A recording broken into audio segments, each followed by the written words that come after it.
Hello, Mark. I'm Ivy, Yan Yuci, and my student number is 38. I'm a freshman. The title of the speech is Stories from a Home for Terminally Ill Children by Kathy Ho. I want to introduce you to some very wise kids that I've known, but first I want to introduce you to a camel. This is Cassie, a therapy camel visiting one of our young patients in her room, which is pretty magical. A friend of mine raises camels at his ranch in the Santa Cruz Mountains. He has about 8 of them, and he started 30 years ago because he thought horses were too mundane.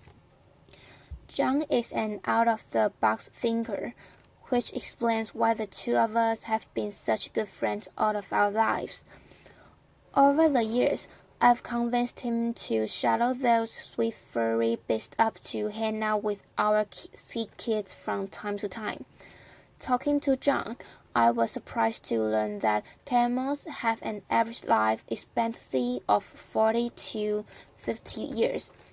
The life expectancy of many of the children with whom I work is less than a year. This is a picture of the George Mark Children's House, the first pediatric palliative respite care center to open in the United States. I founded it in 2004. After years of working as a psychologist on pediatric intensive care units, frustrated with the undignified deaths that so many children experienced and their families had to endure. As I sat with families whose children were at the end of their lives, I was acutely aware of our surroundings. While the elevated train rumbled overhead on its track, quite literally the room reverberated with each passing train car. The lights on the wall were fluorescent and too bright. Monitor beeped, as did the elevator, noisily announcing its arrival. These families were experiencing some of the most excruciating moments of their lives, and I so wanted them to have a more peaceful place in which to say a last goodbye to their young daughters and sons. Surely, I thought, there must be a better spot than a hospital intensive care unit for children at the end of their lives. Our children's house is calm and nurturing. It's a place where families can stay together to enjoy quality time with their children, many of whom are there for respite stays, some with repeated visits over a span of many years. We call those kids our frequent flyers. Rather than the bright, noisy quarters of the hospital, their rooms are calm and comfortable, with actual living spaces for the families, a sanctuary of gardens, and a wonderful outdoor playground with spatial structures for children with physical limitations. This sweet baby Lars came to us directly from a hospital intensive care unit. Imagine hearing the heartbreaking news that none of us would ever want to hear. His parents had been told that Lars had a brain anomaly that would keep him from ever swallowing, walking, talking, or developing mentally. Recognizing that what little chance he had for survival, his parents chose to focus on the quality of time that they could spend together. They moved into one of our family apartments and treasured each day that they had, which were far too few. Lars' life was brief, to be sure, mere weeks, but it was calm and comfortable. He went on hikes with his parents. The time that he spent in the pool with our aquatic therapist lessened the seizure he was experiencing and helped him to sleep at night. His family had a peaceful place in which to both celebrate his life and mourn his death. It has been 5 years since Lars was with us, and in that time, his family has welcomed a daughter and another son. They are such a powerful testament to the positive outcome that specialized children's hospice care can create. Their baby's physical discomfort was well managed, giving all of them the gift of time to be together in a beautiful place. I'm going to talk to you now about the elephant rather than the camel in the room. Very few people want to talk about death, and even fewer about children's death, loss of a child, especially for those of us who have our own children. It's frightening, more than frightening, paralyzing, debilitating, impossible. But what I've learned is this: children don't stop dying just because we, the adults, can't comprehend the injustice of losing them. And what's more, if we can be brave enough to face the possibility of death, even among the most innocent, we gain an unparalleled kind of wisdom. Take Crystal, for example. She was one of the first children to come for care after we opened our doors. She was 9 when she arrived, and her neurologist expected that she might live another 2 weeks. She had an inoperable brain tumor, and her decline had really accelerated in the week before she came to us. After setting into her room, dressed entirely in pink and lavender, surrounded by the Hello Kitty accessories that she loved, she spent the next several days winning over the hearts of every staff member. Bit by bit, her condition stabilized, and then to our astonishment, he actually improved. There were a variety of factors that contributed to Crystal's improvement, which we later came to call the George Mark bumps. A lovely, not uncommon phenomenon where children outlive the prognosis of their illnesses if they're outside of the hospital. The calmer atmosphere of her surroundings, tasty meals that were fixed often to accommodate her request, the resident pets, the therapy dog and rabbit spent lots of cozy time with Crystal. After she had been with us for about a week, she called her grandmother and she said, "Gee, I'm staying in a great big house, and there's a room for you to come, too. And guess what? You don't have to bring any quarters because the washer and dryer are free." Laughter. Crystal's grandmother soon arrived from out of town, and they spent the remaining 4 months of Crystal's life enjoying every special days together. Some days were special because Crystal was outside in her wheelchair sitting by the fountain. For a little girl who had spent most of the year earlier in the hospital bed, being outside counting hummingbirds meant for an amazing time with her grandma and lots of laughter. Other days were special because of the activities that our children's life specialists created for her. Crystal strung beads and made jewelry for everybody in the house. She painted a pumpkin to help decorate for Halloween. She spent many excited days planning her 10th birthday, which of course none of us thought she would ever see. All of us wore pink balls for the occasion, and Crystal, as you can see, Queen for a day, wore a sparkly tiara.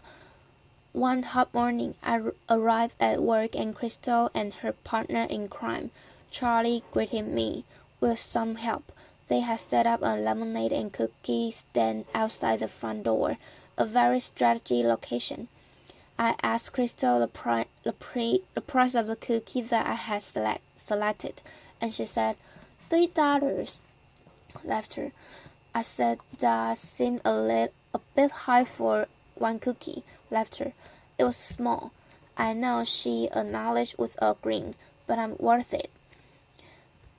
And therein lie the words of wisdom of a young girl whose brief life forever impacted mine.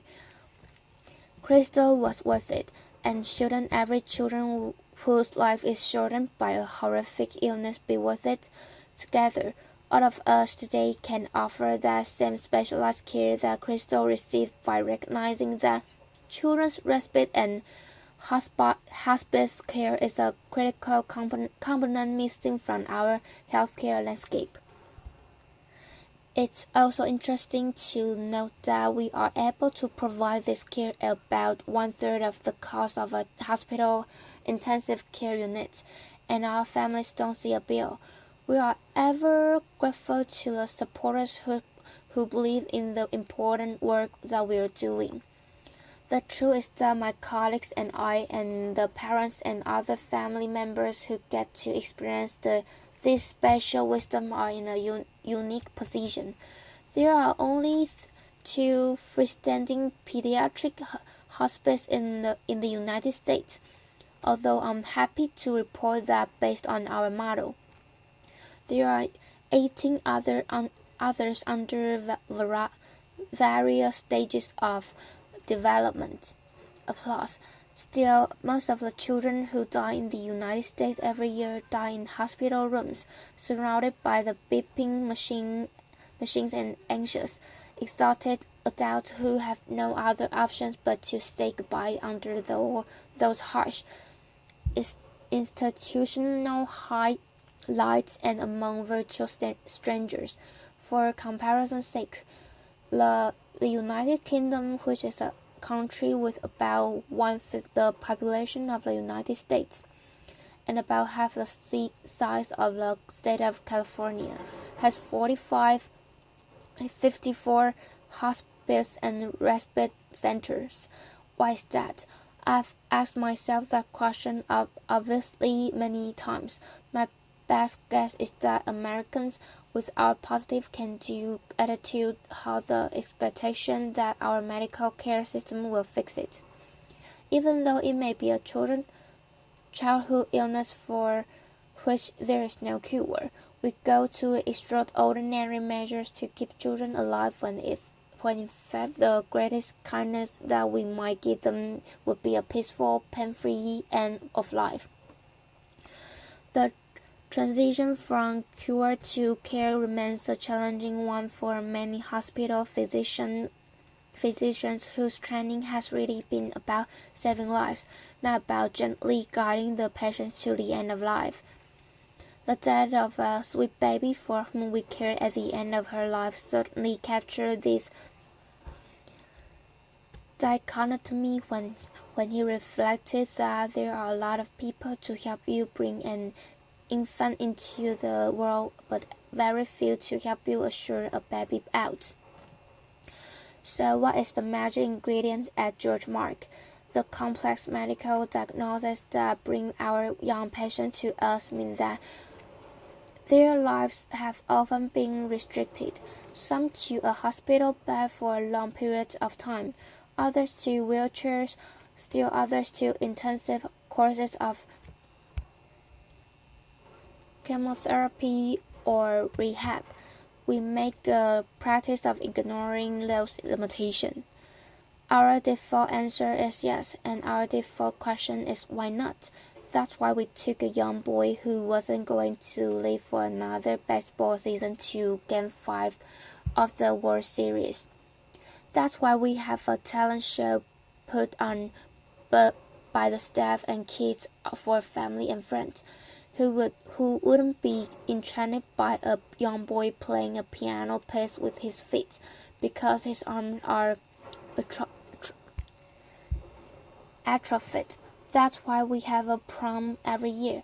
It's pretty magical. We started the prom after hearing a dead lemon that he would never pin a boutonniere on his son's tuxedo lapel. The weeks before the dance, the house is in a flurry, and I don't know who's more excited, the staff, or the kids. Laughter. The night of the event involves rides in vintage cars, a walk on the red carpet into the great room, a terrific DJ and a photographer at the ready to capture pictures of these attendees and their families.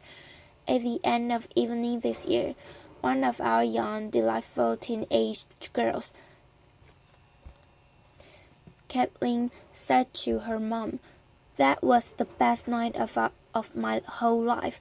And that's just the point, to capture the best days and nights, to abolish limitations, to have your default answer be yes and your default question be why not. Ultimately, life is too short, whether we live to be 85 years or just 8. Trust me, better yet, trust them. It's not by pretending that death doesn't exist that we keep the people, especially the little people that we love, safe in the end. We can't control how long any of us lives. What we can control is how we spend our days, the spaces we create, the meaning and joy that we make. We cannot change the outcome, but we can change the journey. Isn't it the time to recognize that children deserve nothing less than our most uncompromising bravery and our wildest imagination? Thank you. Applause.